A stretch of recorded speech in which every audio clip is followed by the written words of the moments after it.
Hoy hablaremos de alguna de las tantas leyes que nos rigen y empezaremos, como en otras oportunidades, con un relato. Un joven que pagaba sus estudios trabajando de vendedor ambulante, en una oportunidad, sintiendo hambre pero no teniendo dinero para almorzar, decidió al fin vencer la vergüenza que le daba mendigar y pedir algo de comer en la próxima puerta que tocase. Seguidamente, una hermosa joven le abrió la puerta, pero en lugar de pedir comida, le pidió solo un vaso de agua. Ella, sin embargo, se apiadó de él y le trajo un vaso de leche. Él lo tomó tímidamente y preguntó: ¿cuánto le debo? No me debe nada, respondió ella. Mi madre nos enseñó a nunca aceptar pago por hacer un favor. Entonces le agradezco de corazón, respondió el joven. Aquel joven llamado Howard Kelly se fue de aquella casa no solo sintiéndose fortalecido en su cuerpo, sino también en su fe en Dios y en la humanidad. Antes de este evento, estaba pensando en rendirse y renunciar a sus estudios. Muchos años más tarde, aquella joven ya mayor se enfermó gravemente y los doctores locales estaban muy preocupados. Finalmente la enviaron al hospital de una gran ciudad, donde practicaba un famoso especialista en esa enfermedad. Cuando el médico se dio cuenta del nombre de su nueva paciente y del pueblo de procedencia, inmediatamente se levantó, fue a verla y enseguida la reconoció. Volvió a su oficina resuelto a hacer todo lo posible para salvar su vida. La lucha fue larga, pero finalmente la señora se salvó. Por su parte, ella estaba muy preocupada, sabiendo que el precio de su estancia en ese hospital sería astronómico. Sin que ella supiese, el doctor envió órdenes que le pasaran a él la cuenta final, antes de que fuese enviada a la paciente. Una vez en sus manos, ella la abrió con gran temor, pensando que pasaría el resto de sus días pagándola. Finalmente miró, y cuál fue su asombro cuando leyó al pie de la lista de enormes cifras: todo ya fue pago por completo con un vaso de leche, firmado Dr. Howard Kelly. En este relato vemos claramente cómo todo regresa en la medida en que damos, y este es un ejemplo de que estamos sujetos secretamente a la acción de leyes mecánicas, de las cuales vamos a enumerar algunas solamente. Estamos frente a una de esas grandes leyes que rigen al ser humano, que es la ley de causa y efecto. Es decir, que para tener éxito en la vida debemos de desarrollar virtudes de moral trascendencia que están en nuestro corazón, y es interesante conocer las técnicas que nos permitan optimizar nuestras propias capacidades. Por el contrario, si nosotros incentivamos esos aspectos negativos que todos tenemos, lo que vendrá hacia nosotros como consecuencia será también negativo. Por eso, el ego o agregados psicológicos que hay en nuestra psiquis son los generadores de todos los problemas que padecemos. La gnosis estudia la posibilidad de sacar de nuestro interior esos aspectos egoicos para ir desarrollando las virtudes que nos permitan, por ejemplo, relacionarnos adecuadamente con nuestros congéneres y con el entorno en que nos encontramos. Y más ahora que estamos viviendo épocas de crisis con respecto al relacionamiento entre las personas. Se ha hablado mucho de la atracción que ejercen los pensamientos y de cómo mejorar nuestra calidad de vida a través de un pensar positivo, y es real, porque si valoramos todo lo bueno que nos acontece y dejamos de lado lo que no nos gusta, nos vamos a sentir mejor con nosotros mismos. Esa emisión de pensamientos positivos tienen que ir acompañados también de un caudal de emociones positivas que proporcionará una armonía en el ambiente en que nos estamos desenvolviendo. Vemos además que las actitudes negativas como la provocación, la crítica, las reacciones iracundas, la intolerancia, la injuria, etc., solo logran alimentar a los agregados psicológicos y contaminar, por decirlo de alguna manera, el ambiente en que nos encontramos, provocando una sensación de malestar e incomodidad en los presentes, acompañado del deseo de huir rápidamente de ese lugar. Recordemos que toda esa energía y las actitudes egoicas atraen desarmonía con los que nos rodean, porque transmiten pensamientos y emociones de muy baja calidad vibracional. Estamos regidos, además, por la ley de afinidades psicológicas, mediante la cual atraemos lo que somos. Queremos decir que atraemos personas, circunstancias, etcétera, que tienen la misma vibración que nosotros. Si nosotros tenemos una vibración densa, las personas que se acerquen van a ser densas. Por el contrario, si nosotros vibramos en una frecuencia más sutil, las personas que vamos a atraer también tendrán una forma de ser más elevada, más armoniosa y equilibrada, porque es eso lo que nosotros estamos proyectando. Estamos regidos por esas leyes mecánicas de la naturaleza que impulsa inconscientemente al ser humano a relacionarse con personas de rasgos psicológicos similares, es decir, semejantes a su nivel de ser. Entiéndase por nivel de ser a las características psicológicas y morales que condicionan a una persona, lo cual produce una frecuencia vibratoria determinada. Vemos muy claramente, mediante una mera observación, que cada quien se relaciona con las personas que tienen intereses en común, con las cuales les permita comunicarse y alimentar esos intereses. Por ejemplo, a los que les interesa el deporte se reúnen con deportistas, los bebedores en un bar. A los que les interesa la política se reúnen con sus afines. A quienes les interesan los temas místicos y esotéricos van a concurrir a lugares con personas que tengan esos mismos intereses, etc. Si una persona se propone realizar un trabajo de depuración de todos sus defectos psicológicos e inhumanos, pasaría a un nivel de ser superior. Incuestionablemente, al empezar a realizar un cambio consciente de su constitución psicológica, quedaría desconectada con aquellas personas que antes se relacionaba.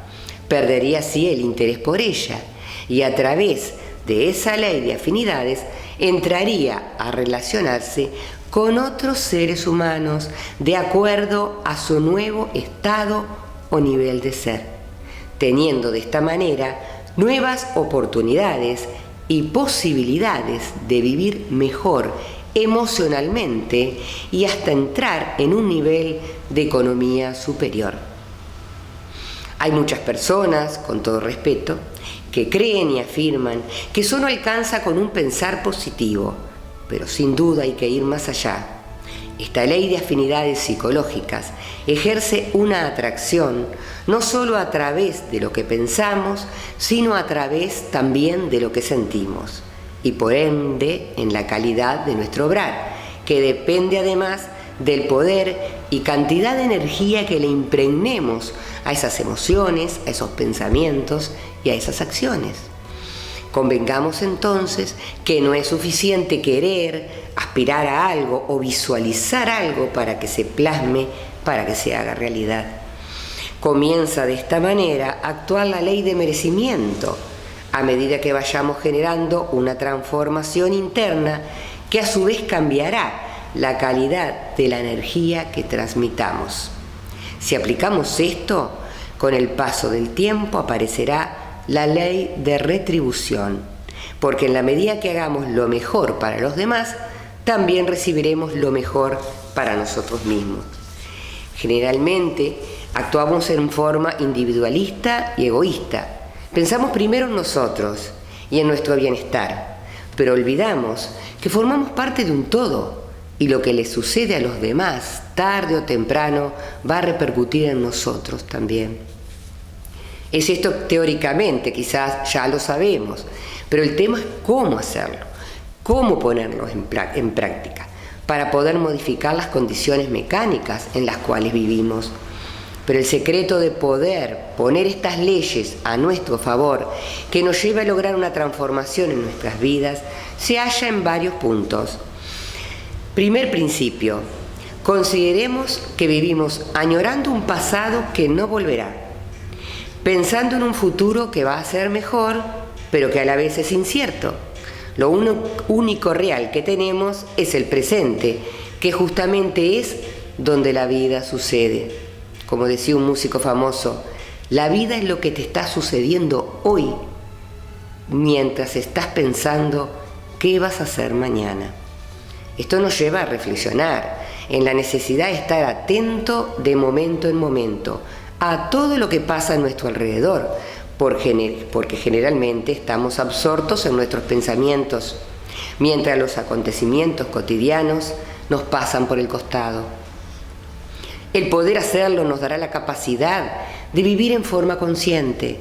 Son muy pocas las personas que logran combinar el estado interno con el evento externo en forma apropiada, nos dice el venerable maestro Samael Aun Weor. En el segundo principio nos preguntamos, ¿qué posibilidades hay de que no nos falten las cosas necesarias para vivir? Eso se dará en nosotros en la medida en que desarrollemos la solidaridad. También recibiremos, y cuanto más se da, más se recibe. Pero si actuamos en forma solidaria para hacer ver cuán generosos somos o por compromiso, y no lo hacemos de corazón, entonces eso no tendría valor. Como decía la Madre Teresa de Calcuta, bendita sea la persona que nunca recuerda cuando da, pero sí cuando recibe. Es importante plantearnos, ¿qué es lo que queremos atraer? ¿Qué queremos que llegue a nuestras vidas? Porque lo esencial es invisible a los ojos, como decía el Principito. Por eso, no estamos hablando solo de cosas materiales, sino que son importantes la salud, la familia, los buenos amigos, las buenas relaciones laborales, etc. Vemos entonces la importancia de desarrollar virtudes como el amor, la comprensión, la tolerancia, la humildad, la nobleza, y es en lo que se basa nuestro bienestar. Es lo esencial, porque es lo que nos vamos a llevar el día que nos retiremos de esta vida. Si nosotros desarrollamos nuestras virtudes, seguramente vamos a estar acompañados de la buena fortuna. Vamos a ser exitosos y nada nos faltará, pero en base a lo que necesitemos y no a lo que el ego quiera. En el cuarto principio vemos que es interesante el tema de juzgar. ¿Cómo juzgamos a los demás? ¿Verdad que muchas veces somos muy duros y exigentes? Pero cuando nos toca ser críticos con nosotros mismos, nos sobra indulgencia. No tenemos buenas condiciones para desempeñar el papel de juez cuando se trata de nuestra persona. ¿A qué apelamos cuando emitimos un juicio? ¿A la justicia tal vez? ¿A la nobleza? ¿A la honestidad? ¿A la honradez? ¿A la veracidad de los hechos? ¿A la objetividad? ¿Etcétera? ¿O damos la razón dependiendo de nuestro grado de acercamiento con la persona? Pero en realidad tenemos que comprender que no estamos para juzgar a nadie, porque no tenemos el derecho a hacerlo. Recordemos que con la misma vara que juzgo, seré juzgado, dicen los textos bíblicos. De esta manera, vamos reconociendo cuál es el sentido de la vida, el que estaría sujeto a un propósito mucho más profundo que el que le damos generalmente. En el quinto principio, vemos con respecto a la vida en general que ésta es sagrada en todos los seres vivos, donde el animal mata para sobrevivir. Sin embargo, el ser humano mata por diversión y por ocio, sin sentir el dolor que nos debería provocar quitar la vida a otro ser viviente. Nos hemos apartado de la armonía que nos da la naturaleza. Y por eso, a través de esa desarmonía, es que atropellamos el libre albedrío de los demás, matamos, contaminamos el ambiente, etc. Y todo regresa, sin duda. Hacemos el mal, regresa el mal. Hacemos el bien y regresa el bien. Y con esto nos estamos refiriendo a las leyes de karma y dharma. En el sexto principio, tenemos que tener en cuenta que todos hemos heredado de nuestra crianza determinados hábitos que seguimos poniéndolos en práctica. Por ejemplo, hábitos de pobreza, viviendo una rigurosa economía aunque no sea necesaria. Hábitos de no involucrarnos con nadie, ni siquiera para ayudar. No compartiendo aquello que disfrutamos. Hábitos de competencia, buscando siempre sobresalir, haciendo a los demás sentirse inferiores e infelices o viceversa. Hábitos de orgullo, creyéndonos infalibles y autosuficientes. Hábitos de autoconsideración, que hace que siempre estemos esperando ayuda de los demás y nos molestan que no nos tengan en cuenta, etc. Podríamos seguir enumerando muchísimos más defectos que avistan en nuestra morada psicológica, aún en las personas más virtuosas y honorables. Por eso es indispensable que los podamos ver cada uno en sí mismo. La educación recibida nos ha dejado huellas positivas tanto como negativas. Es importante un análisis exhaustivo al respecto para ir depurando todos esos vicios psicológicos condicionados por los egos que portamos. Es urgente comprender la importancia que tiene el poder ser una persona genuina, en paz y en armonía con nosotros mismos y con el universo también. Entonces, todo eso regresará sin lugar a dudas multiplicado, atrayendo hacia nosotros abundancia, salud, bienestar y sabiduría para seguir en este hermoso y maravilloso camino que es la vida. Invitamos a meditar sobre este tema y a practicar estas enseñanzas para poder comprobar los beneficios y las posibilidades de una vida de mejor calidad. Muchos ya lo hemos comprobado, considerando además que el camino espiritual no se acaba nunca y que la lucha contra la parte oscura de nosotros mismos es permanente. Por eso, empecemos ya a reeducarnos, elevando nuestras vibraciones, rescatando lo esencial de nosotros, para poder vivir en permanente estado de inspiración, en pos del amor, y que nuestra luz interior brille y, al igual que el sol, ilumine nuestro entorno.